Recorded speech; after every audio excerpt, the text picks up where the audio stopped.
Nico Natividad, napikon kay OG Diaz.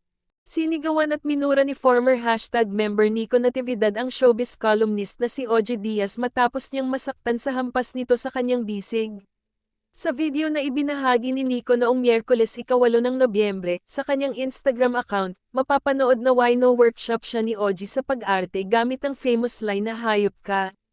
May araw ka rin, mabubulok ka sa impyerno. Sorry mama at OG_Diaz na dala ko.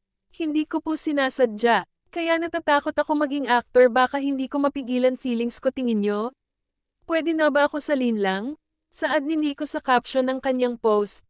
Sa kalagitnaan kasi ng workshop, tila nadala ng emosyon si Nico matapos siyang hampasin ni OG sa bisig sa ikatlong pagkakataon. Kaya tumayo si Nico at pumihit paarap kay OG para kamprontahin ito. Doon na siya sumigaw at nagmura sabay bigkas ng hayop ka. May araw ka rin, mabubulok ka sa impyerno. Mabilis naman siyang inawat at pinakalma ng mga kaibigan niyang sina Zeus Collins at Kid Yambao. Nang mahimasmasan, agad siyang nagsorry kay OG. Umani naman ang mga nakakatuwang reaksyon mula sa mga kapwa celebrity ni Nico ang nasabing post. Narito ang ilan sa kanilang mga komento. Chi Filomeno, hahahahahaha gagi. Andrew Mulak, tawa ako ng tawa hahahahahahahahaha. Zeus Collins, hahahahaha.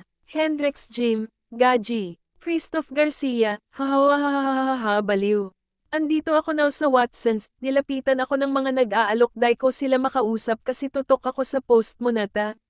Tawang-tawa pa din ako till now hayop ka. Enchong D, sa kasalukuyan, habang isinusulat ang artikulong ito, may mahigit 65k likes at 778k views na ang nasabing video.